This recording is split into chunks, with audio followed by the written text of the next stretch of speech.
بسم اللہ الرحمن الرحیم۔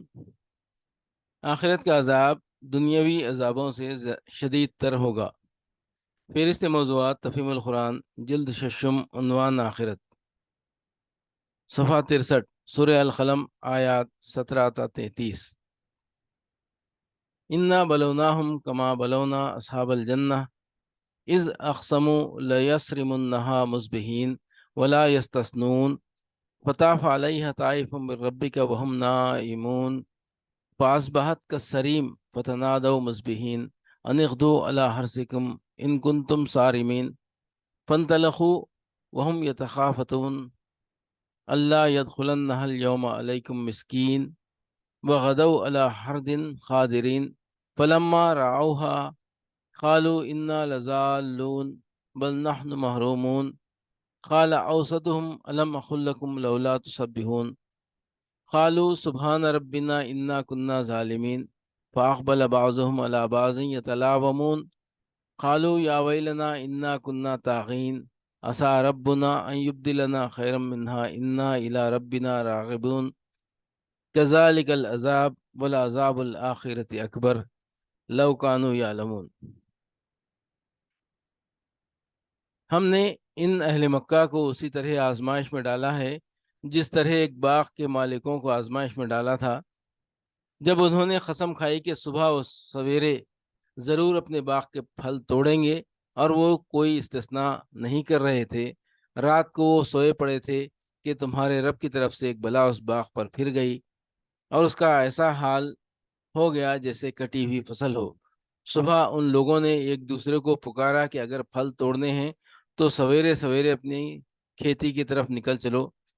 چنانچہ وہ چل پڑے اور آپس میں چپکے چپکے کہتے جاتے تھے کہ آج کوئی مسکین تمہارے باغ میں نہ آنے پائے۔ وہ کچھ نہ دینے کا فیصلہ کیے ہوئے صبح سویرے جلدی جلدی اس طرح وہاں گئے جیسے کہ وہ پھل توڑنے پر قادر ہیں، مگر جب باغ کو دیکھا تو کہنے لگے ہم راستہ بھول گئے، نہیں بلکہ ہم محروم رہ گئے۔ ان میں سے جو سب سے بہتر آدمی تھا اس نے کہا میں نے تم سے کہا نہ تھا کہ تم تسبیح کیوں نہیں کرتے؟ وہ پکار اٹھے پاک ہے ہمارا رب، واقعی ہم گنہگار تھے۔ پھر ان میں سے ہر ایک دوسرے کو ملامت کرنے لگا۔ آخر کو انہوں نے کہا افسوس ہمارے حال پر، بے شک ہم سرکش ہو گئے تھے۔ بعید نہیں کہ ہمارا رب ہمیں بدلے میں اس سے بہتر باغ عطا فرمائے۔ ہم اپنے رب کی طرف رجوع کرتے ہیں۔ ایسا ہوتا ہے عذاب، اور آخرت کا عذاب اس سے بھی بڑا ہے، کاش یہ لوگ اس کو جانتے۔ آخرت کا عذاب دنیاوی عذابوں سے شدید تر ہوگا۔ فہرست موضوعات تفہیم القرآن جلد ششم عنوان آخرت، صفحہ 333، سورہ فجر، آیت 21 تا 26۔ کلا اذا دکت الارض دکن دکا وجاء ربک والملک صفا صفا وجیء یومئذ بجہنم یومئذ یتذکر الانسان وانى له الذکری یقول یا لیتنی قدمت لحیاتی ویومئذ لا یعذب عذابہ احد ولا یوثق وثاقہ احد۔ ہرگز نہیں، جب زمین پے در پے کوٹ کوٹ کر ریگزار بنا دی جائے گی اور تمہارا رب جلوہ فرما ہوگا اس حال میں کہ فرشتے صف در صف کھڑے ہوں گے، اور جہنم اس روز سامنے لے آئی جائے گی۔ اس دن انسان کو سمجھ آئے گی، اور اس وقت اس کے سمجھنے کا کیا حاصل؟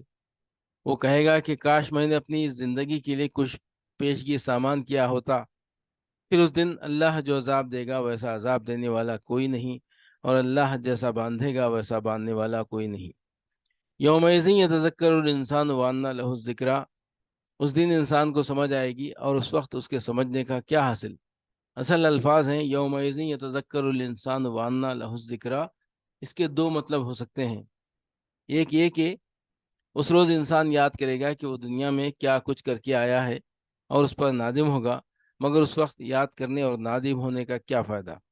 دوسرا مطلب یہ ہے کہ اس روز انسان کو ہوش آئے گا اور اسے نصیحت حاصل ہوگی، اس کی سمجھ میں یہ بات آئے گی کہ جو کچھ اسے انبیاء نے بتایا تھا وہی صحیح تھا، اور ان کی بات نہ مان کر اس نے حماقت کی۔